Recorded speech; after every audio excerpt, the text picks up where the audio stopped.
Greetings, and I want to welcome you to our YouTube channel. Please take time to like our channel and subscribe to it.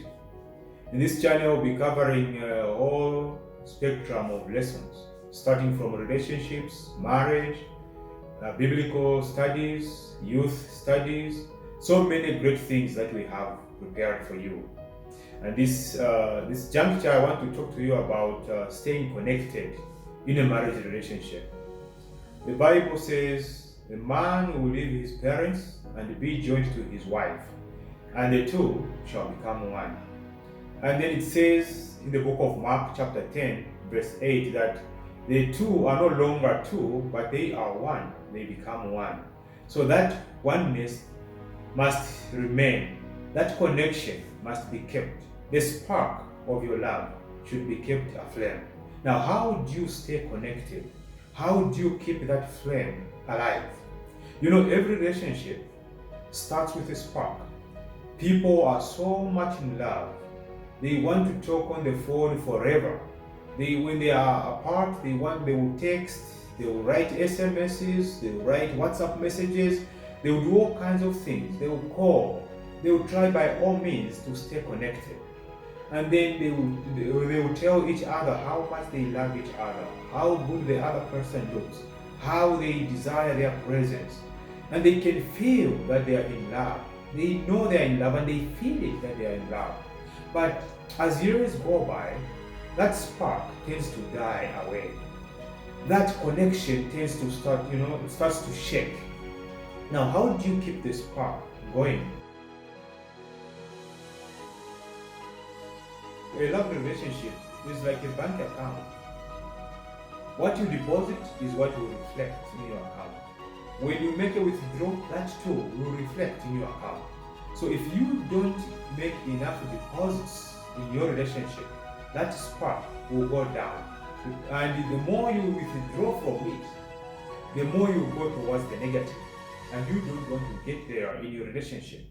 Again, a marriage relationship can also be compared to a campfire. The more firewood you put on your fire, the more you are going to enjoy the fire. The less firewood you put there, the more you go towards the dying of the fire, and you don't want to get there, especially during the winter. So I want to encourage you to keep that flame in your relationship alive. Keep it burning.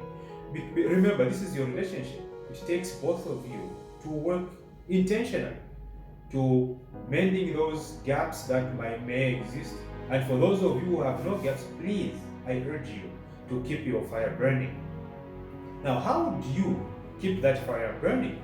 What deposits do you make in your love relationship? One of the things that most people ignore when they have stayed long in marriage is to spend time with each other.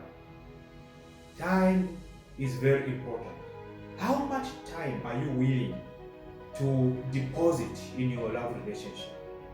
How much time? And when I say spending time in your love relationship, I'm talking about not just sitting together behind the TV or sitting together around the dinner table. No, I'm talking about talking to each other, having quality time with your wife, having quality time with your husband, enjoying each other's company. You can be together in the same sofa and yet you are not together. This one is on the phone talking to other people. This one is on Facebook talking to other people and liking other things. So please, try by all means to unplug.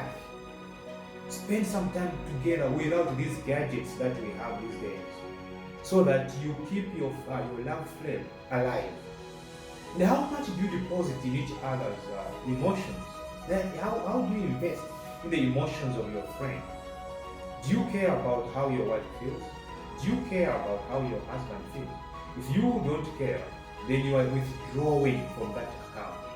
Very soon, your love account will run dry, and you don't want to get there, because it's better to keep it alive than to have it dead, than to try to revive it again. Again, you also have to invest your heart in this relationship. You know, it takes heart to give time to your spouse. It takes heart to give a listening ear to your spouse. You know, most people want to say something. Most people have things to say. But Do you have time to listen? Do you have the heart to listen to your spouse? And most women, talking to the men, most women just enjoy a listening man. They want their man to listen to them, understand how they feel. So if you don't surrender your ears to your wife, then you are not surrendering yourself to your wife.